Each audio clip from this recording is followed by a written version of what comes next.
તો સુધારક યુગમાં અને સમગ્ર ગુજરાતી સાહિત્યમાં જે વીર નર્મદ,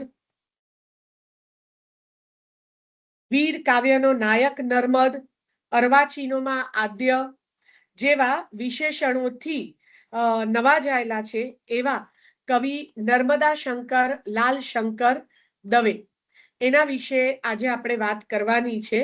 અર્વાચીનોમાં આદ્ય તરીકે, સુધારાના સેનાની તરીકે, નવપ્રસ્થાનકાર તરીકે નર્મદ છે એ આપણા ગુજરાતી સાહિત્યમાં ઓળખાય છે. એવું પણ કહેવાય છે કે કવિ નર્મદા શંકર લાલ શંકર દવે એટલે કે જેને આપણે કવિ નર્મદ તરીકે ઓળખીએ છીએ તે અર્વાચીન ગુજરાતી સાહિત્યના યુગના અરુણ છે, નવયુગના પ્રહરી છે અને એમનાથી ગુજરાતી સાહિત્યમાં નવું અને શુભ પરિવર્તન આવ્યું છે. પાશ્ચાત્ય સંસ્કૃતિ અને સાહિત્યના પ્રભાવે નવી કેળવણી પામેલા નર્મદ સુરત અને મુંબઈની સીમાઓ વટાવીને આ દેશ અને દુનિયાના પ્રકાશે પ્રભાવિત થાય છે.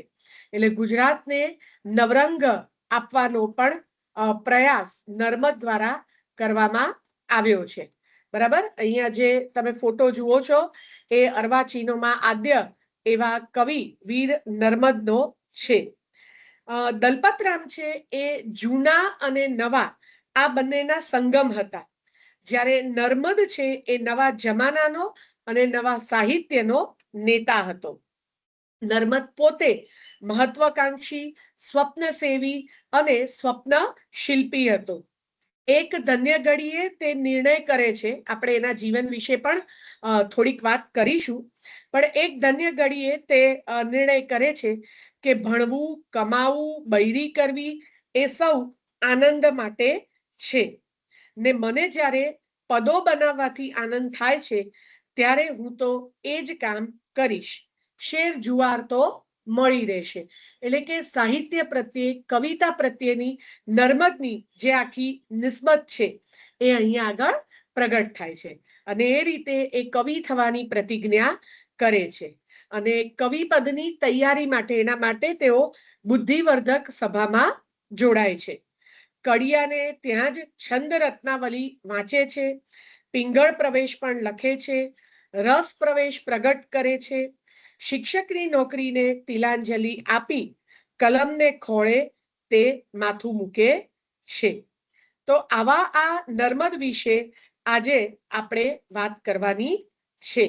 તમારા અર્વાચીન ગુજરાતી સાહિત્યનો ઇતિહાસ આ પેપરની અંદર જે બે સર્જકો વિશે વાત કરવાની છે, બે સર્જકના જીવન અને સાહિત્ય સર્જનની વાત છે તે આજે આપણે કરવાની છે. એટલે પરીક્ષાની દ્રષ્ટિથી પણ તમને નર્મદ પણ પૂછાઈ શકે, દલપતરામ પણ પૂછાઈ શકે, કારણ કે બંને સુધારક યુગના અને સમગ્ર ગુજરાતી સાહિત્યના અગત્યના સર્જક છે. નર્મદ છે કલમ તારે ખોળે છઉ એમ કહે છે, પણ નર્મદ માત્ર કવિ નથી. નર્મદ નવા યુગનો સુધારક છે. મંડળી મળવાથી થતા લાભ એ નિબંધથી તે સુધારાનું સંબોધન કરે છે. આ વાત આપણે અગાઉ પણ કરી ચૂક્યા છે કે આ યુગના સર્જકો, સર્જક પછી છે, સુધારક પહેલા છે. બરાબર છે. તો એ મંડળી મળવાથી થતા લાભ આપણા ગુજરાતી સાહિત્યનો પ્રથમ નિબંધ એ આપીને એ સુધારાનું સંબોધન કરે છે. યૌવન મૂર્તિ, યુગ પુરુષ નર્મદ એ જીવનભરનો જોધો છે. કવિતાને એ જોસ્સો તરીકે ઓળખાવે છે. વહેમ, અજ્ઞાન, કુરિવાજ, અંધશ્રદ્ધા સામે એ યુદ્ધે ચડે છે. એટલે કે વહેમ નામનો જે યવન છે, રાક્ષસ છે, એની સામે સુધારાદિત્ય નામનો રાજા છે એ લડે છે. એવું રૂપક પણ નર્મદ છે એ આપે છે. બહુ જ જાણીતી એવી એમની પંક્તિ પણ છે. કવિ નર્મદ એ પ્રેમ અને શૌર્યનો જીવન મંત્ર આપણને આપે છે અને સુધારાના યુદ્ધમાં ઝંપલાવે છે અને આપણને હાકલ પણ કરે છે. સૌ ચાલો જંગ જીતવા, બ્યુગલો વાગે, યા હોમ કરીને પડો ફતે છે આગે. જો યા હોમ કરીને પડો ફતે છે આગે એ તો જાણે આપણી ગુજરાતી કવિતાની કહેવત સમાન પંક્તિ બની ગઈ છે. નર્મદની આત્મકથા, જે ગુજરાતી સાહિત્યની પહેલી આત્મકથા કહેવાય છે, મારી હકીકત, બરાબર, એ આત્મકથાની અંદર નર્મદે 10 વિરામો, એટલે કે જેમ નવલકથામાં પ્રકરણો હોય એમ નર્મદે 10 વિરામોમાં આખી આત્મકથા વહેંચી છે. અને પોતે પોતાના જીવનના કેટલાક ખુલાસાઓ, પોતે કરેલી પ્રવૃત્તિઓ, આ બધા વિશેની વાત નર્મદે મારી હકીકતમાં કરી છે. મારી હકીકત વિશે આપણે વિગતે પાછળથી ભણીશું, પણ એ મારી હકીકત બહુ નોંધપાત્ર એવી ગુજરાતી સાહિત્યની આપણી આત્મકથા પણ છે. એણે સ્ત્રીઓને કાંચળી પહેરાવી ન્યાતમાં જતી કરી, એટલે એ મારી હકીકતમાં પણ એક આખો પ્રસંગ છે કે નાગર સમાજમાં પણ ભિક્ષુક એવો એક ભાગ પડે, અને ભિક્ષુક જે હોય એની સ્ત્રીઓ જ્યારે જમણવાર થાય, ભોજન સમારંભ થાય, ત્યારે કાંચળી પહેરીને જમવા બેસી શકે નહીં. આવા કુરિવાજ પ્રત્યે નર્મદે અવાજ ઉઠાવ્યો અને સુધારાના બ્યુગલ વગાડ્યા. અને સ્ત્રીઓને કાંચળી એટલે જેને આપણે ઉપવસ્ત્ર કહીએ તે, તો એ કાંચળી પહેરીને ન્યાતમાં એને જતી કરી. વિધવા વિવાહ પણ એમણે પોતાના ઉદાહરણ દ્વારા સ્થાપિત કર્યો. જટ નાતરા કરો ની હાકલ પણ કરી. જદુનાથ મહારાજ સામે તેમણે વિવાદ કરી અને અંધશ્રદ્ધાની જડ પણ તેમણે ઉખેડી. દાંડીઓ નામનું પાક્ષિક શરૂ કરી અને ગુજરાતને જગાડ્યું. બરાબર, આ હું તમને પ્રાથમિક માહિતી આપી દઉં છું, પછી આપણે એમના સર્જન વિશે વિગતે વાત કરીએ. પશ્ચિમની ઢબે દેશમાં પરિવર્તન લાવવા વિવિધ પ્રવૃત્તિઓ પણ તેમણે ઉપાડી. નર્મદ છે એ સુધારાના ઉગ્ર હિમાયતી હતા. ભારતીય ધર્મ અને સંસ્કૃતિ તરફ વિચાર પરિવર્તન પણ તેમણે જાહેર કર્યું છે. ધર્મ વિચાર પુસ્તક લખી આર્ય ધર્મ અને સંસ્કૃતિના ઉત્કર્ષનો બોધ કર્યો, અને એ પાછળથી એનું અનુસંધાન મણિલાલ દ્વિવેદીમાં પણ આપણને જોવા મળે છે. નર્મદ પોતે જ કહે છે તેમ નર્મદ એ કેરેક્ટર હતું. વીર સત્યને રસિક ટેકીપણું અરીપણ ઘાશે દિલથી, એવા ગુણ એ ધરાવતો હતો. વીરતાપૂર્વક એણે જીવનના સૌ ક્ષેત્રોને જીત્યા. સાહિત્યમાં નવા નવા સ્વરૂપોમાં શરૂઆત કરીને નવપ્રસ્થાન પણ એણે આદર્યું છે. નોકરી નહીં કરવાનો અને સાહિત્યની સેવા કરવાનો ટેક એણે દરિદ્રતા, ગરીબાઈ આવી ગઈ ત્યાં સુધી પણ એણે જાળવ્યો. સ્વધર્મની તે હાકલ કરતો, અને 53 વર્ષની એની જિંદગીમાં જીવનને જગતના પાર વિનાના રંગો જોઈ ગુજરાતને એણે નવયુગના રંગે રંગી લીધું. નર્મદ સ્વતંત્રતાનો હિમાયતી હતો. એ કહે છે કે ધીક ધીક દાસ દાસપણું, હિંમતવાન છે, નીડર છે, એટલે એમ પણ કહે છે ડગલું ભર્યું કે ના હટવું એ એનો જીવન મંત્ર છે. એ સ્વયં પોતે વીરસિંહ હતો, સુધારાદિત્ય હતો, સ્વાતંત્ર્ય, શૌર્ય અને સાહસની એ પ્રતિમા હતો. થોડીક વાત એમના જીવન વિશે કરીએ આપણે, પછી એમના સાહિત્ય સર્જન વિશેની આપણે વિગતે વાત કરીએ. 24 ઓગસ્ટ 1833 સુરતમાં નર્મદનો જન્મ થયો હતો. જન્મે તેઓ વૈદિક નાગર બ્રાહ્મણ પરિવારમાં હતા. નર્મદના પિતા લહિયા હતા. હવે કારણ કે તમે ગયા વર્ષે મધ્યકાલીન સાહિત્ય ભણી ગયા છો, એટલે લહિયા કોને કહેવાય એ તમને બરાબર ખબર છે. તેમના પિતા ધંધાના અર્થે મુંબઈ રહેતા હતા, અને એટલે નર્મદની બાલ્ય અવસ્થા, એનું બાળપણ જે છે એ મુંબઈમાં વીત્યું હતું. 5 વર્ષની વયે મુંબઈમાં ભુલેશ્વરની ગામઠી શાળામાં વિદ્યાનો આરંભ તેમનો થયો હતો. પછી સુરતમાં ઈચ્છા મહેતા અને દુર્ગારામ મહેતાજીની શાળામાં અભ્યાસ કરવો હતો. આ યુગમાં છે ને 3 ન ગણાતા, સુરતના 3 ન, બરાબર. તો એ નર્મદ, નવલરામ અને નંદશંકર, બરાબર. નવલરામ અને નંદશંકર વિશે પણ આપણે વાત કરવાની છે.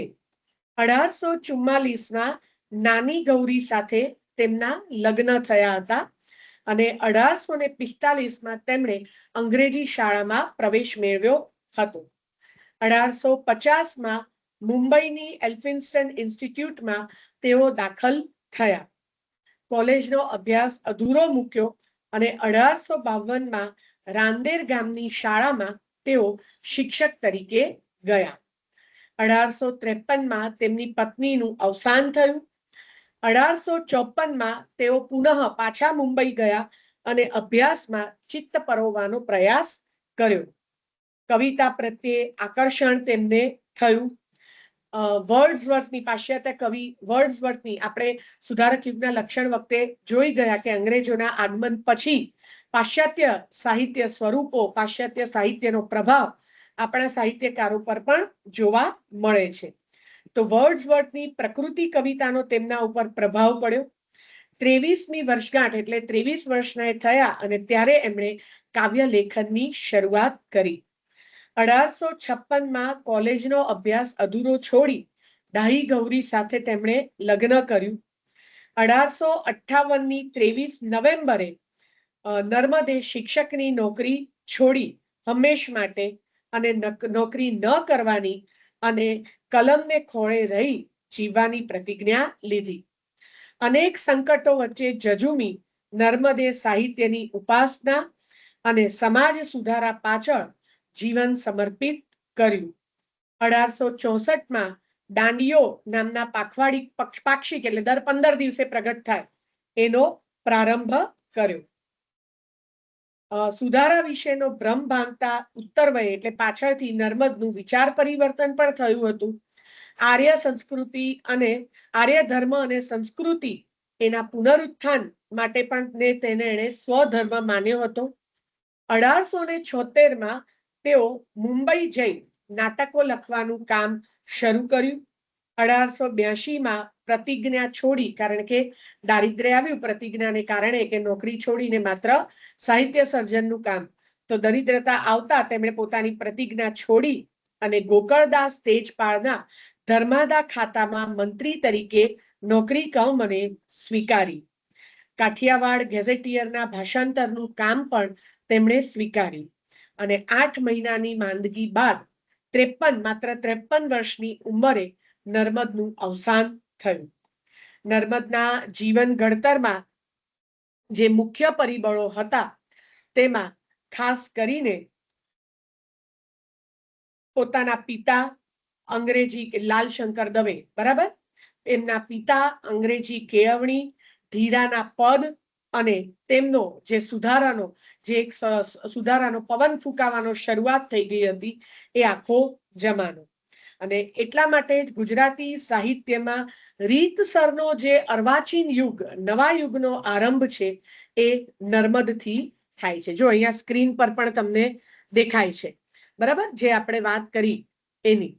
મુંબઈમાં એલ્ફિન્સ્ટનમાં દાખલ થયા, ડાહી ગૌરી સાથે લગ્ન કર્યા, ભુલેશ્વરની ગામઠી શાળામાં ભણ્યા અને પછી 23 નવેમ્બર 1858 શિક્ષકની નોકરી છોડી અને આજીવન નોકરી ન કરવાની એમણે પ્રતિજ્ઞા પણ લીધી.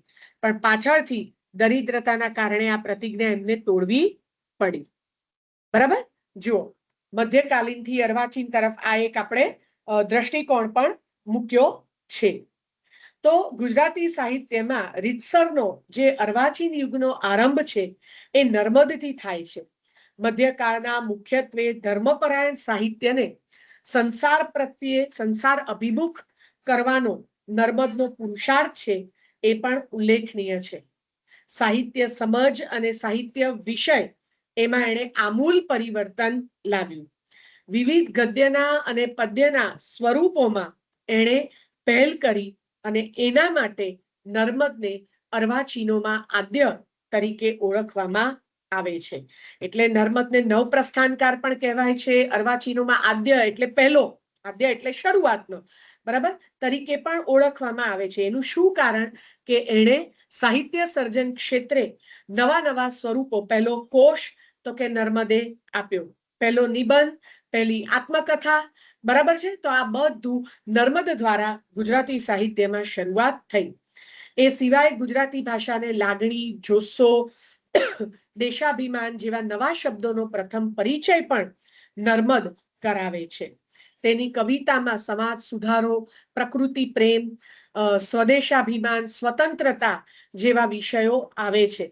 અને સબ્જેક્ટિવ એટલે કે આત્મલક્ષી અંગત ઉર્મિઓ અને વ્યક્તિગત લાગણીઓનો પણ તે સ્વીકાર પોતાની કવિતામાં કરે છે. બરાબર. હવે આપણે એની કવિતા વિશે થોડીક વાત કરીશું.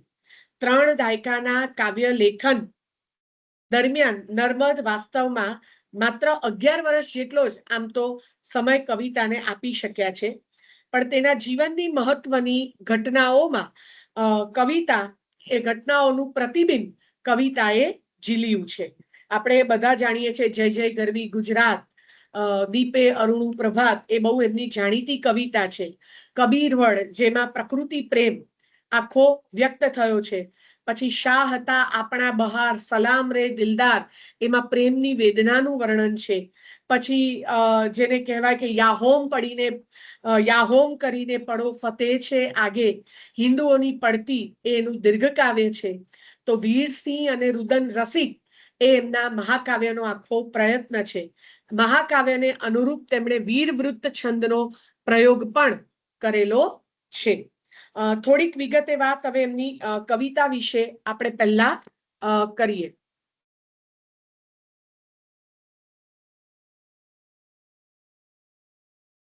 બરાબર, થોડીક વિગતે વાત આપણે એમની કવિતા વિશે પહેલા આપણે હવે કરીએ. પછી હું બીજી વાત તમને એની વિગતે બીજા સાહિત્ય સર્જન સંદર્ભે કરીશું. નર્મદ છે એ કવિતાની વ્યાખ્યા કવિ અને કવિતા નામમાં આપે છે. અને એ કહે છે કે હાઝલિટ નામે એક વિદ્વાન છે, એ એવું કહે છે કે કોઈ પણ પદાર્થની અને બનાવની તેના તેજીપણાએ કરીને આપણા મનમાં જે સ્વાભાવિક છાપ પડે છે અને જેથી તર્ક અને જોશા જપ જાગી ઉઠીને કામે વળગે છે. એટલે કહેવાનો અર્થ એ છે કે નર્મદ છે એ કવિતાને જોશો તરીકે ઓળખાવે છે. ઉત્સાહ કવિતામાં જે હોવો જોઈએ, એટલે એની આત્મલક્ષિતા, ભાવાવેગ, રંગદર્શિતા એટલે જેને આપણે રોમેન્ટિઝમ કહીએ છીએ, જુસ્સો એ આ પોતાની કવિતામાં લઈને આવે છે. નર્મદે શરૂઆતમાં ધીરા ભગતની કાફીઓને ખાસી એવી એમના પદને 201 જેટલા પદ એ ધીરાને અનુસરીને તેમણે રચેલા હતા. એટલે ત્યાં પણ ક્યાંક મધ્યકાળની અસર પણ એમાં આપણને જોવા મળે છે. નર્મદમાં પણ બહુ સ્વાભાવિક રીતે આ આખી વાત છે કે મધ્યકાળના સર્જકોનો પ્રભાવ તો હજુ પણ આપણા સર્જકો ઉપર જોવા મળે છે. પણ પછી તેની કવિતા છે એ નવા ક્લેવર ધારણ કરે છે અને એની કવિતા એ અર્વાચીના બને છે. દલપતરામથી પણ આગળ વધી અને પાશ્ચાત્ય શૈલીની અને અર્વાચીન વિષય વસ્તુની પ્રેમ, શૌર્ય, સ્વાતંત્ર્ય, સાહસ, સુધારા, ગુર્જર પ્રીતિ, દેશભક્તિ, પ્રકૃતિ સૌંદર્યની આત્મલક્ષી અને વીરસિંહ જેવા મહાકાવ્યના પ્રયોગોની કવિતા રચી ગુજરાતી કવિતાને તે નવું જ રૂપ આપે છે.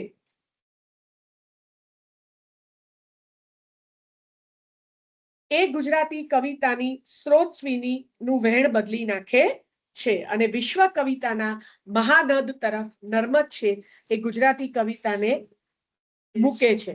બરાબર. નર્મ પદ્યમાં પ્રકૃતિ, પ્રણય, પ્રભુ, દેશાભિમાન, સુધારાના ભાવાવેગ આ બધા કાવ્યો એ આપણું ધ્યાન ખેંચે છે. નરસિંહરાવ માટે તે જાણે કે ભૂમિકા તૈયાર કરીને આપે છે. એટલે કે નરસિંહરાવની કવિતામાં પણ જે આ બધા વિષયો આવે છે તો એના માટે જાણે કે નર્મદ છે એ ભૂમિકા તૈયાર કરીને આપે છે. નર્મદનો પ્રકૃતિ પ્રેમ અને કુદરત સાથેની એની જે આખી લેણાદેણી છે તે તેના પ્રકૃતિ કાવ્યોમાં વ્યક્ત થાય છે. વન વર્ણન, પ્રવાસ વર્ણન, ઋતુ વર્ણન, બ્રહ્મગીરી, કબીરવડ આ બધા સુંદર પ્રકૃતિ કાવ્યો છે.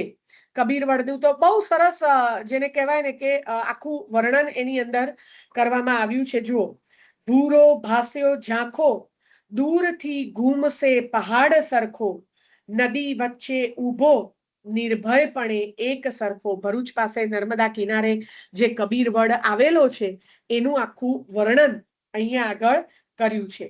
નદી વચ્ચે ઊભો નિર્ભયપણે એક સરખો, દિસ્યો હાર્યો જોધો, હરિતણું હૃદય ધ્યાન ધરતો, સવારે એકાંતે કબીરવડ એ શોક કરતો. બહુ સરસ તમે જશો કબીરવડ ક્યારેક તો બહુ સુંદર એવી જગ્યા છે, આખો મોટો વડ વિકસિત થયેલો છે, બરાબર. અને કવિએ એ એક કબીરવડના વિવિધ રૂપો એની અંદર આલેખ્યા છે. અહીંયા કેવું છે, જો ભૂરો ભાસ્યો ઝાંખો, દૂરથી ઘૂમશે પહાડ સરખો, દૂરથી જાણે કે પર્વત જેવો લાગે છે, ભૂરો એવો ઝાંખો. અને પછી શું કે છે, ચોમાસામાં મેઘરાજાની પધરામણી થતા વૃક્ષાદિએ હરખથી નમી સ્વસ્તિ શબ્દો પોકાર્યા. એટલે જ્યારે ચોમાસાની પધરામણી થાય છે ત્યારે એ બધાએ કે કબીરવડનું જે આખું સુંદર સજીવારોપણ અલંકારનો અહીંયા આગળ ઉપયોગ કર્યો છે. અને હરખથી નમીને સ્વસ્તિ એટલે કે પવિત્ર જાણે કે શબ્દો ઉચ્ચાર્યા છે. એટલે રંગદર્શી પ્રકૃતિના પ્રેમી એ નર્મદ છે. પછી સ્નેહ વિશે એ દુહો લખે છે. સજન નેહ નિભાવવો ઘણો દોહેલો યાર, તરવો સાગર હોડકે સુવું શસ્ત્ર પર ધાર. એટલે કે પ્રેમ નિભાવવો એ કેટલી અઘરી વાત છે, બરાબર. એ એમ જ કહે છે કે તરવો સાગર હોડકે, આખો સાગર હોડી ઉપર બેસીને, હોડી તો નાની હોય, હોડીથી નદી તરાય, બરાબર. દરિયો તરવો અઘરો છે, તો હોડકે એને પાછું હોડકું આપો એટલે નાનું, ગણો સુવું શસ્ત્ર ધાર પર, જાણે કે શસ્ત્રની ધાર ઉપર સુઈ જવું એ એટલું અઘરું એ સ્નેહને નિભાવવો છે, એવી પણ એ વાત કરે છે. પછી નર્મદના કાવ્યોમાં ખુવારીની ખુમારી પણ છે, જુદાઈનું કાવ્ય પણ, વિરહનું કાવ્ય પણ એ લખે છે. નર્મદ આખરે જુદાઈ જ કહા તે અને તું અરે, તો એવી કવિતા પણ નર્મદ છે એ આપે છે. દેશાભિમાન શબ્દ પણ પહેલવહેલો નર્મદ છે એ પ્રયોજે છે, બરાબર. અને દેશભક્તિના સારા એવા કાવ્યો એ નર્મદ આપે છે. કોઈનો નથી જ હક રાય રંકનો કદા, છેક તો થવા બનાવના ગુલામ વિશ્વમાં. એટલે કે સ્વાતંત્ર્યની હાકલ પણ એ અહીંયા આગળ કરે છે. પછી એ સિવાય આપણે જય જય ગરવી ગુજરાત, દીપે અરુણું પ્રભાત, બરાબર, એ પણ કેટલું જાણીતું એવું કાવ્ય છે. આ સિવાય નર્મદ હિન્દુઓની પડતી નામનું દીર્ઘ કાવ્ય પણ આપે છે, જેમાં રોળા વૃત્તની 1500 જેટલી પંક્તિઓમાં હિન્દુઓની પડતીના કારણની સમીક્ષા કરતો જાણે કે સમાજશાસ્ત્રીય પ્રબંધ છે. તમને નાના પ્રશ્નોમાં પણ આ આખો મુદ્દો પૂછાઈ શકે. એટલે હિન્દુઓની પડતી એ આમ દીર્ઘ કાવ્ય છે, રોળા વૃત્તમાં લખાયેલું છે, 1500 જેટલી એની પંક્તિઓ છે, અને હિન્દુઓની પડતી પતન થવાના એમાં જાણે કે કારણો છે, અને એની સમીક્ષા કરીને સમાજશાસ્ત્રીએ જાણે આખો ગ્રંથ આપ્યો હોય એવું છે.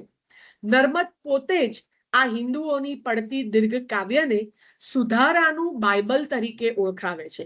જો આ બધા મુદ્દા આપણે વિગતે મોટા પ્રશ્ન માટે તો યાદ રાખવા જ પડે, પણ તમને MCQમાં પણ આ યાદ રાખવા જરૂરી છે, કારણ કે આવા બધા મુદ્દાઓ જ MCQમાં ખાસ પૂછાય છે. એટલે નર્મદ પોતે જ પોતાના હિન્દુઓની પડતી કાવ્યને સુધારાનું બાઇબલ તરીકે ઓળખાવે છે. એમાં સુધારાની થીસીસ છે, ઉન્નતિ ક્રમનો આખો મુસદ્દો છે. સુધારાનો સેનાની નર્મદ છે એ પોતે કહે છે, વહેમ યવનની સાથ સુધારાદિત્ય લડે છે, ભરતખંડમાં જુદ્ધ કહું ચોમેર મચે છે. એટલે કે યવન છે, યવન એટલે રાક્ષસ.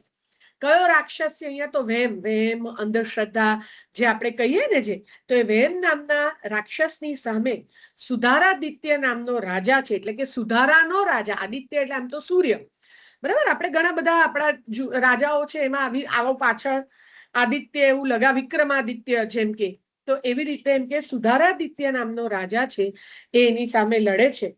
ભરતખંડમાં એટલે સમગ્ર ભરતખંડમાં, ભારતમાં યુદ્ધ કહું ચોમેર મચે છે. સમગ્ર ભારતમાં આ યુદ્ધ છે એ મચ્યું છે. નર્મદ અહીંયા દલપતરામના વેન ચરિત્રનું અનુસંધાન પણ સાધે છે. તો આ રીતે હિન્દુઓની પડતીમાં એ આ રૂપક અલંકારનો પણ ઉપયોગ કરે છે. રૂપક દ્વારા એ આખી વાત સુધારાની આપણી સમક્ષ મૂકે છે. ત્યારબાદ આવે છે નર્મદનું એક અપૂર્ણ મહાકાવ્ય છે, એ છે વીરસિંહ. અને વીરસિંહ જે છે એ બંધનમાંથી મુક્ત થવા મથતા વીર નાયકનું કાવ્ય છે. દંભ રાજ સામે, દંભ જો અહીંયા પણ રૂપક મૂક્યો છે. દંભ એટલે આપણું મિથ્યાભિમાન, બરાબર. આપણે ખોટો અમે આમ ને અમારે આમ ને અમારે તેમ ને અમારી સંસ્કૃતિ આમ કે અમારા ઘરમાં આમ અમારા સંસ્કાર આમ, હું આમ ને હું તેમ એમ કરીએ અને પછી વર્તનની વાત આવે ત્યારે બધું પોકળ સાબિત થાય, વર્તનમાં કશું જ આવે નહીં. તો એને જે કહેવાય ને એ દંભ કહેવાય, બરાબર. દાખલા તરીકે હું મોટી મોટી પ્રામાણિકતાની વાતો કરતી હોઉં અને પછી હું જ ક્યાંક જઈ અને અપ્રામાણિક બની જાઉં અને પાછું બહાર આવીને તો ભાષણ કરું હું પ્રામાણિકતાનું, તો એને દંભ કર્યો કહેવાય. તો આવો દંભ નામનો રાજા સામે એ વીરસિંહ છે એ હારી જાય છે અને કેદમાં એ સ્વતંત્રતા માટે આક્રંદ કરે છે. આવું એક કથા વસ્તુ લઈ, રૂપક લઈ અને નર્મદ છે એ વીરસિંહ નામનું મહાકાવ્ય રચવાનો પ્રયાસ કરે છે. અંગ્રેજોને વેપારી બકાલ કહી એ ભાંડે છે. બકાલું એટલે આમ તો શાક, એટલે અંગ્રેજોને જેને કહેવાય કે વેપારી છે, કારણ કે અંગ્રેજો વેપાર કરવા જ ભારતમાં આવ્યા હતા અને પછી આપણને ગુલામ બનાવી એમણે દીધા. સ્વતંત્રતાને એ જનદેવી કહીને સંબોધે છે. અને અહીંયા આગળ વીરસિંહ એ પોતે જાણે કે સ્વયં નર્મદ છે અને આ અપૂર્ણ છે અને નિષ્ફળ મહાકાવ્યનો પ્રયોગ તરીકે પણ એ કહેવાય છે. પણ છતાં નર્મદે સુરત નગર પર વર્ષાવેલો વતન પ્રેમ ભારે ઉત્કટ છે. સુરતની થયેલી બદસુરત ઉપર તે આંસુ સારે છે. સુરત શહેર છે ને, દક્ષિણ ગુજરાતનું મોટું શહેર છે, બરાબર. અમદાવાદ પછીનું આમ તો મોટું શહેર આવે. ગુજરાતના 4 જે મુખ્ય શહેર આવે, અમદાવાદ, સુરત, રાજકોટ અને વડોદરા. તો એ સુરત, બરાબર. આ તે શા તુજ હાલ, સુરત સોનાની મૂરત. એક સમયમાં સુરત છે એ સોનાની મૂરત કહેવાતું હતું. થયા પૂરા બેહાલ, સુરત તુજ રડતી સુરત. તો જુઓ અહીંયા આગળ શ્લેષ અલંકારનો ઉપયોગ પણ કરવામાં આવ્યો છે. સુરત એક અર્થ થાય છે સુરત શહેર અને સુરતનો એક અર્થ થાય છે ચહેરો. તો સુરત તુજે રડતી સુરત, કારણ કે બેહાલ થઈ ગયા એટલે એમ કે તારો ચહેરો છે એ જાણે કે રડતો થઈ ગયો છે. એટલે તાપી દક્ષિણ તટ, સુરત મુજ ઘાયલ ભૂમિ, એનું વતન છે નર્મદનું. મને ઘણું અભિમાન, ભોંય તારી મેં ચૂમી. એટલે નગર પ્રેમ, વતન પ્રેમના કાવ્યો માં પણ આ આગળ પડતું કાવ્ય છે. નર્મદનો ગુર્જર પ્રેમ કાવ્ય છે. નર્મદનું જય જય ગરવી ગુજરાત એ સોલંકી યુગના ગુજરાતની અસ્મિતાના સુવર્ણ યુગથી એ ગુર્જર સ્ત્રોતનું બીજું રચાયું, એટલે એના આ પહેલા આવું કોઈ કાવ્ય જાણે કે રચાયું નથી જય જય ગરવી ગુજરાત જેવું, જેમાં ગુજરાતનો ઇતિહાસ, ભૂગોળ, સંસ્કૃતિ, નવયુગનું સ્વાગત, ધ્યેય મંત્ર, પ્રબળ દેશ પ્રેમ, બધું જ એનો ગીત, લય, આ બધું જ કાવ્યનું અનુપમ છે. એ લગભગ જાણે કે આપણા રાષ્ટ્રગીતની લગોલગ ઊભું રહી જાય એટલું સરસ આ પ્રદેશ ગીત છે જય જય ગરવી ગુજરાત, બરાબર. નર્મદના દેશ પ્રેમના કાવ્યોમાં દેશદાજ છે, શૌર્યનું ઓજસ છે. એ કહે છે ને કે ડગલું ભર્યું કે ના હટવું, એક વખત કદમ આગળ ઉપાડ્યો પછી પાછા હટવાનું હોય નહીં. એટલે જ કહે છે કે યાહોમ કરીને પડો ફતે છે આગે, કે પછી કહે છે કે દાસપણું ક્યાં સુધી ગુલામી ભોગવવાની છે. રણ તો ધીરાનું, રણ એટલે અહીંયા આગળ રણ મેદાન, યુદ્ધ ભૂમિની વાત કરે છે.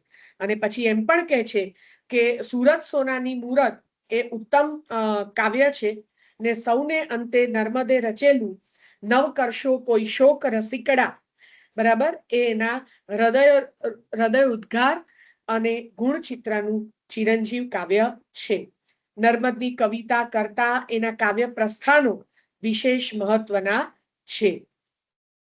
અને નર્મદ પોતે જેને કહેવાય કે એની કવિ પ્રતિભા એ મધ્યમ પ્રકારની હતી, પણ છતાં એણે જે અર્વાચીન કવિતા ક્ષેત્રે શરૂઆત કરી, બરાબર, નવીનતા લાવવાનો પ્રયત્ન કર્યો, એ ખૂબ જ નોંધપાત્ર છે.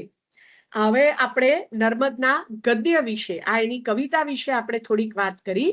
હવે નર્મદના ગદ્ય વિશે આપણે થોડીક વાત કરીએ, બરાબર.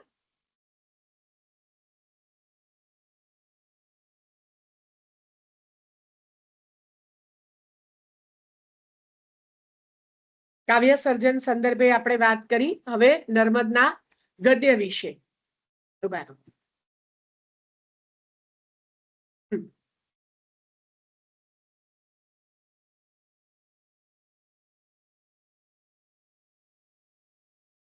તો નર્મદે ગદ્ય ક્ષેત્રે નિબંધો લખ્યા છે. બરાબર. નર્મદે ગદ્ય ક્ષેત્રે આત્મકથા લખી છે. એણે જે વ્યાખ્યાન શ્રેણી આપી, એ ચિંતન શૈલી એણે જે રજૂ કરી, પત્રકાર દાંડીઓ નામનું સામયિક શરૂ કર્યું, તો એ નિમિત્તે એણે જે લેખો પણ લખ્યા છે. તો આ બધું એ નર્મદનું ગદ્ય સર્જન છે. ગુજરાતી કવિતાને નવી દિશામાં વાળનાર નર્મદ દ્વારા જ ગુજરાતી ગદ્યનું પણ ખરું ખેડાણ થાય છે. મંડળી મળવાથી થતા લાભ એ વિદ્યાર્થી અવસ્થામાં જ તેણે નિબંધ એટલે એણે વ્યાખ્યાન સ્વરૂપે આપ્યું હતું, અને એ નિબંધ લેખનનો પ્રારંભ એણે કર્યો હતો, અને આ રીતે એણે ગદ્ય લેખનમાં પણ ઝંપલાવ્યું હતું. અને એ પછી લગભગ 3.5 દાયકા સુધી નર્મદ વિવિધ સ્વરૂપો મારફતે ગદ્યનું ખેડાણ કરે છે. નિબંધ ઉપરાંત આત્મચરિત્ર, જીવન ચરિત્ર, નાટક, વિવેચન, ઇતિહાસ, પત્રકારત્વ વગેરે સ્વરૂપોમાં તે નોંધપાત્ર પ્રદાન કરે છે. નર્મદના ગદ્ય લખાણોમાંના નિબંધોમાં રસપ્રવેશ, પહેલા આપણે થોડીક નિબંધના સંદર્ભે વાત કરીએ. કેમ છે? હા, મારી હકીકત. અચ્છા, પહેલા આપણે નિબંધ વિશે વાત કરી લઈએ. બરાબર. અને નર્મદને ગુજરાતી અર્વાચીન ગુજરાતી ગદ્યના પિતા તરીકે પણ ઓળખવામાં આવે છે. તત્કાલીન ગુજરાતી ગદ્યને તેણે સાહિત્યિક કક્ષાએ પણ મૂકી આપ્યું હતું, અને નવા પ્રકારની ગદ્ય શૈલી સર્જીને બતાવી હતી. મેં કીધું એ પ્રમાણે કે ગદ્યના તેના લખાણો નર્મ ગદ્ય, મારી હકીકત, ધર્મ વિચારમાં નિબંધ, ચરિત્ર, ચિંતનના ગદ્યની ઊંચી સપાટી દર્શાવે છે. તેણે મંડળી મળવાથી થતા લાભ નિબંધથી શરૂ કરી વિધવા વિવાહ, લગ્ન તથા પુનર્લગ્ન, દેશાભિમાન વગેરેના સુધારાના વિષયો પર નિબંધ લખ્યા, અને ધર્મ વિચાર જેવું અર્વાચીન ચિંતનાત્મક ગદ્ય પણ નર્મદે આપ્યું છે. મણિલાલ પૂર્વે તેણે ગુણો વિશે લખ્યું છે. એટલે મણિલાલ દ્વિવેદી આવીને લખે છે એ પહેલાની આ વાત છે. નિબંધના સ્વરૂપને અંગ્રેજી નિબંધ પ્રમાણે તેણે ઘડ્યું. તે ગુજરાતીનો પ્રથમ નિબંધકાર ગણાયો. નિબંધમાં તે ઊભો જાણે કે ભાષણ કરતો સંભળાય છે. તો શાંત મનન પણ નર્મદ કરે છે. નર્મદના જે પાછળના નિબંધો છે, પાછલી અવસ્થાના, ખાસ કરીને ધર્મ વિચારમાં, એ તો જાણે કે નિદ્રા નીર જેવા એના નિબંધો છે. ખાસ આ સિવાય એણે નિબંધોમાં રસપ્રવેશ, પછી પિંગળ પ્રવેશ એણે લખ્યું છે, અલંકાર પ્રવેશ આપ્યું છે એના ગદ્ય લખાણોમાં. નર્મ વ્યાકરણ એના 2 ભાગ છે. વર્ણ વિચાર, નાયિકા પ્રવેશ જેવા કાવ્યશાસ્ત્રીય સિદ્ધાંતલક્ષી નિબંધ ગ્રંથોનું ઐતિહાસિક મહત્વ છે. આ સિવાય તેણે ઋતુ વર્ણન, હિન્દુઓની પડતી, કવિચરિત, ઇલિયડનો સાર, મહાપુરુષોના ચરિત્રો, મહાભારતનો સાર, રામાયણનો સાર, સાર શાકુંતલ, ભગવદ્ ગીતાનું ભાષાંતર, એ ઉપરાંત 1850 થી 1865 સુધીના લખાણોનો સંચય એ નર્મ ગદ્ય અને નર્મ ગદ્ય ભાગ 1 અને નર્મ ગદ્ય ભાગ 2 એમાં એના ગદ્ય ગ્રંથો છે. બરાબર. અને ગદ્ય ક્ષેત્રે નર્મદની મોટી સિદ્ધિ નિબંધકાર તરીકેની છે. મેકોલે, એડિસન, બેકન જેવા લેખકોના નિબંધ વાચનથી પ્રેરાઈને નર્મદે અંગ્રેજી પદ્ધતિના નિબંધો લખવાનો પ્રારંભ કર્યો.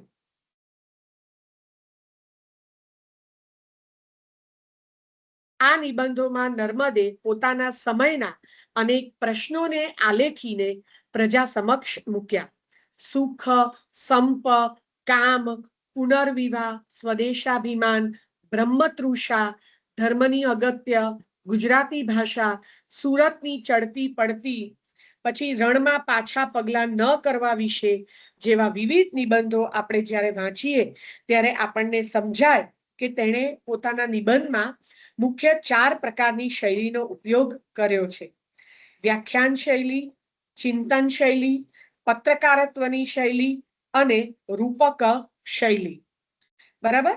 નિબંધોમાં સુસ્પષ્ટ વિચારણાથી માંડી અને ચિંતનના ઊંડાણ સુધીની નર્મદની પહોંચ છે. એટલે તમને પરીક્ષામાં નર્મદનું સાહિત્ય સર્જન, જીવન સર્જન એવો મોટો પ્રશ્ન પૂછાય, અથવા તો ગદ્યકાર નર્મદ એવી રીતે પણ પૂછાય, કવિ નર્મદ એમ પણ પૂછાય, આત્મકથાકાર નર્મદ એવો પણ અલગ આખો મુદ્દો પૂછાઈ શકે, નર્મદના નિબંધો કે નિબંધકાર નર્મદ એવી જુદી ટૂંકનોંધ તરીકે પણ આવી શકે. નર્મદના નિબંધોમાં એની વક્તૃત્વ છટા, બોલચાલની છટા અને અમુક અંશે પારગામી વિચારણા એણે ઉદાહરણ આખી ચર્ચા કરેલી છે. રૂઢિપ્રયોગો અને કહેવતોનો પણ એણે ઉપયોગ કર્યો છે. બુદ્ધિના ચમકાર સાથે લાગણી તત્વ પણ ઉમેર્યું છે અને ક્યાંક ક્યાંક કાવ્યમયતા પણ નર્મદના ગદ્યને સમૃદ્ધ બનાવે છે. મેં કીધું એ પ્રમાણે કે ધર્મ વિચારમાં એણે ધર્મ અને તત્વ વિચારણા વિષયક ચિંતનાત્મક નિબંધો લખ્યા છે અને ધર્મ વિચારના ગદ્યમાં પ્રૌઢ વિચારક તરીકે નર્મદ છે એ સ્થાપિત થાય છે. એટલે એક મેચ્યોર લખાણ જેને કહીએ, એમાં તળપદી ઉક્તિઓ પણ છે, છતાં એ સુઘડ અને શિષ્ટ રીતે મૂકવામાં આવી છે. આ સિવાય નર્મદે છે એ વિવેચન કાર્ય પણ કર્યું છે. એવું માનતા કે વિવેચન દ્વારા ટીકા કરવી જોઈએ, તો એમણે ખાસ કરીને સાહિત્ય પ્રકાર વિચારણા, પુરોગામી કવિઓનું મૂલ્યાંકન આવ્યા છે ને શાસ્ત્રકાર અને વિવેચક તરીકેની પ્રતિભા. તો એણે વિવેચક તરીકે એટલે એણે સાહિત્ય પ્રકારની એટલે કે જુદા જુદા સાહિત્ય સ્વરૂપોની વિચારણા કરી છે. પુરોગામી એટલે પહેલા થઈ ગયેલા કવિઓનું મૂલ્યાંકન કર્યું છે. સમકાલીન લેખકો એટલે એના સમયગાળાના જે સાહિત્યકારો છે એના વિશેના પ્રતિભાવો પણ એણે આપ્યા છે. એટલે એનું વિવેચન કાર્ય આટલું સીમિત છે, પણ છતાં એણે વિવેચનની કેડી પણ કંડારી છે. તેના કાવ્ય વિચારમાં તર્ક છે, ચિત્ર પાડવાની શક્તિ એટલે કે ઇમેજિનેશન છે, અને જોશો એટલે કે પેશન છે. અંગ્રેજી સાહિત્ય વિવેચનના સંપર્કથી નર્મદમાં આ બધું પ્રવેશે છે. રસ અને પ્રયોજનના ખ્યાલો એ ભારતીય કાવ્યચાર્યોના અભ્યાસથી એનામાં આવે છે. એણે કવિતાની વિવિધ જાતિઓ વિશે વિવેચનની પરિભાષા નિર્માણ કરવા માટેની આખી મથામણ પણ કરી છે. બરાબર. જુઓ, આ છે એને શાસ્ત્રકાર રાજ્યશાસ્ત્રના ગ્રંથો, રાજ્યરંગ છે, એમાં રાજ્ય વ્યવસ્થાના ઇતિહાસ આપતો પ્રથમ ગ્રંથ છે. એ સિવાય એણે નર્મ વ્યાકરણ, કથાકોશ, રસ પ્રવેશ, પિંગળ પ્રવેશ જે શાસ્ત્રીય નિરૂપણ છે, ચરિત્ર સાહિત્ય લખ્યું છે, કવિ ચરિત જેમાં પ્રેમાનંદ, દયારામ, પછી નેપોલિયનનું ચરિત્ર કીર્તન, સિકંદર જેવા નિબંધોમાં એણે આ કવિ ચરિત આપ્યું છે. અને એના જે કવિ ચરિત્રો છે એની કલમ બહુ હૃદયસ્પર્શી પણ બની છે. આમાં આપણે પ્રેમાનંદ, દયાનંદ ઉદાહરણ તરીકે લખ્યા છે, પણ પ્રેમાનંદ, દયારામ, નરસિંહ જેવા પૂર્વસૂરીઓ, બરાબર, એના વિશે નર્મદે બહુ ઉષ્માપૂર્વક લખ્યું છે. આ સિવાય એણે પ્લેટો, સિકંદર જેવા ચરિત્રોના આલેખન પણ એણે કરેલા છે. એમાં એના વિવેચનમાં અંગ્રેજી સિદ્ધાંત પણ છે અને એના વિવેચનમાં જોશો અને પેશન પણ છે. બરાબર. હવે આપણે જે વાત કરવાની છે એ નર્મદની આત્મકથા મારી હકીકત વિશે આપણે વાત કરવાની છે. મારી હકીકત એ નર્મદની આત્મકથા છે. સત્ય કથન અને આત્મનિરીક્ષણની આ આખી આત્મકથા છે અને નર્મદે આના દ્વારા સત્ય નાયકત્વનો આખો આદર્શ જે છે એણે ઉભો કર્યો છે. જેણે મણિલાલ દ્વિવેદીએ આ આખા આદર્શને વધાવ્યો છે, વિકસાવ્યો છે અને ગાંધીજીએ સત્યના પ્રયોગો જેવી વિશ્વમાન્ય આત્મકથામાં એને ઊંચે ચડાવ્યો છે. એટલે મારી હકીકત 1866 એણે લખેલી 33 વર્ષની ઉંમરે. પણ એણે ના પાડી હતી કે આ આત્મકથા છે એ હું મૃત્યુ પામું પછી એને પ્રગટ કરવી. એટલે 1934 નર્મદના શતાબ્દી પ્રસંગે એ પ્રગટ થઈ છે. એટલે પ્રગટ આત્મકથા સત્યના પ્રયોગો બરાબર કહેવાય છે પહેલી ગાંધીજીની, પણ લખાયેલી આત્મકથા પહેલી એ મારી હકીકત છે. અને એ દ્રષ્ટિથી એ ગુજરાતી ભાષાની પ્રથમ આત્મકથા છે. અને જેમાં એણે પોતાના જન્મથી શરૂ કરી ઉછેર, અભ્યાસ, ઘડતર વગેરેને એણે પ્રસ્તુત કર્યા છે. દાદા અને પિતાના વ્યક્તિચિત્રો, સુરતમાં લાગેલી આગ જેવી મહત્વપૂર્ણ ઘટના, પોતાના અંગત જીવનના પ્રસંગો વગેરેને તેણે સુપેરે આલેખ્યા છે. આ આત્મકથાનો પહેલો ગુણ છે, મેં કીધું એ પ્રમાણે, કે નિખાલસ અને આત્મપૃથ્થકરણ, પોતાની જાતનું એણે પૃથ્થકરણ અહીંયા આગળ કર્યું છે. એણે નિર્ભીક એટલે નિડરતાથી સત્ય કથનનો જે પણ પોતાના જીવનમાં બની ગયું છે એ એણે એવું ને એવું જ સત્ય રૂપે રજૂ કર્યું છે. કેટલીક કલાગત મર્યાદાઓ છે, પણ આત્મલેખનનો આ પ્રથમ એવો પ્રયાસ છે. અને મેં કીધું એ પ્રમાણે આ આત્મકથાને એણે વિરામોમાં વહેંચી છે. બરાબર. તો તમને મારી હકીકત જે છે એ ગુજરાતી સાહિત્યની પ્રથમ આત્મકથા એ સંદર્ભે તમારે યાદ રાખવાની છે. પછી 1875 નર્મદે કેટલાક નાટકોની રચના પણ કરી છે.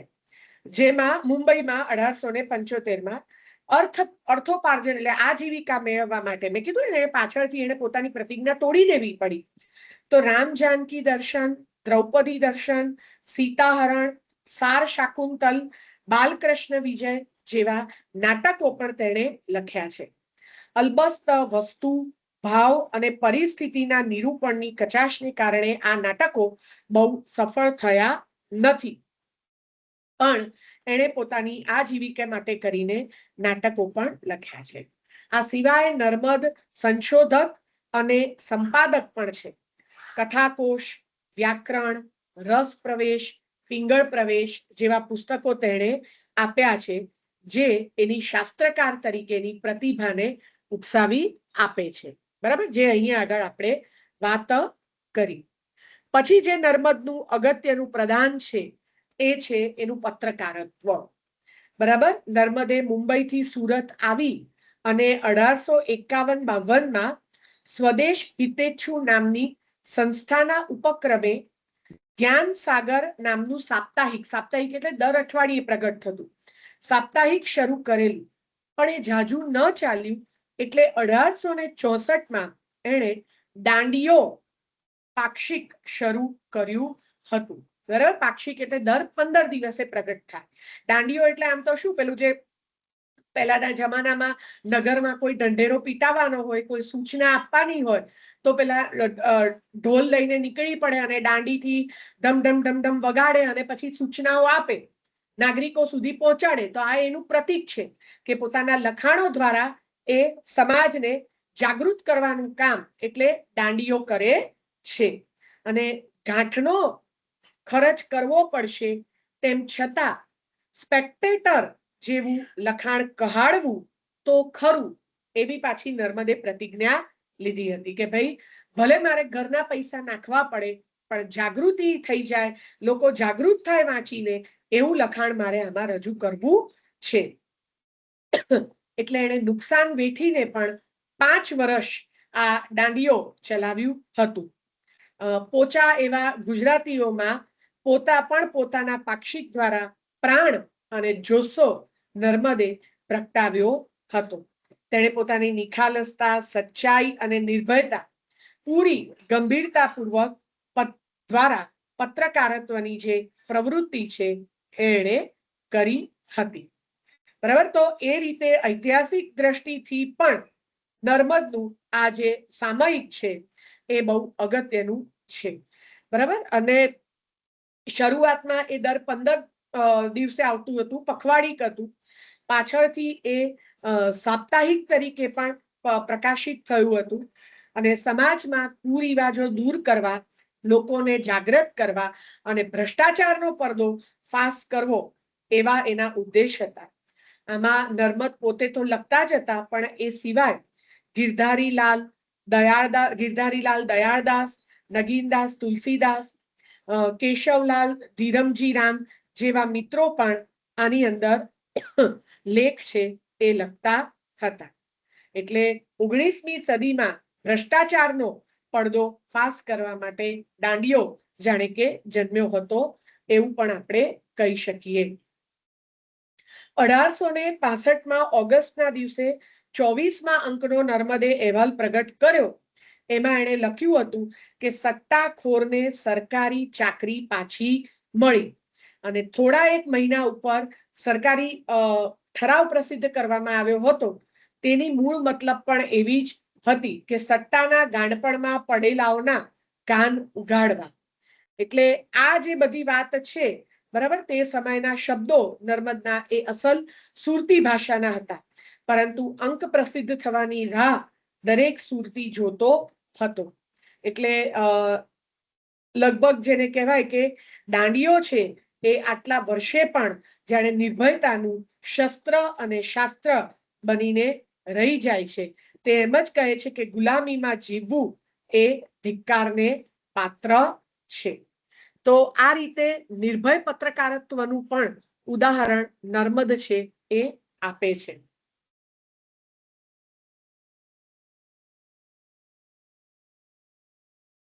અને મેં કહ્યું એ પ્રમાણે કે ઉત્તર વયમાં એટલે કે પાછળથી નર્મદમાં વિચાર પરિવર્તન આવે છે અને અંતિમ સંઘર્ષ પણ તેનામાં આપણને જોવા મળે છે. પશ્ચિમી સુધારાનો પણ એનો ભ્રમ ભાંગે છે. અંતે તે આર્ય ધર્મ અને સંસ્કૃતિના પુનરુત્થાન તરફ પણ વળે છે. એનો પ્રતિજ્ઞા ભંગ થાય છે. આર્થિક મજબૂરીને વશ થઈ ને તે કલમને ખોળે જીવવાની પ્રતિજ્ઞા પણ છોડે છે. અને મેં કહ્યું એ પ્રમાણે કે નર્મદનું જીવન, વ્યક્તિત્વ, કવિત્વ અને વિવિધ ક્ષેત્રે કરેલા પ્રસ્થાનો અને પ્રયોગો ખરે જ એ માન ઉપજાવે તેવા છે. ફરીવાર કહું છું, નર્મદ એ નવપ્રસ્થાનકાર છે.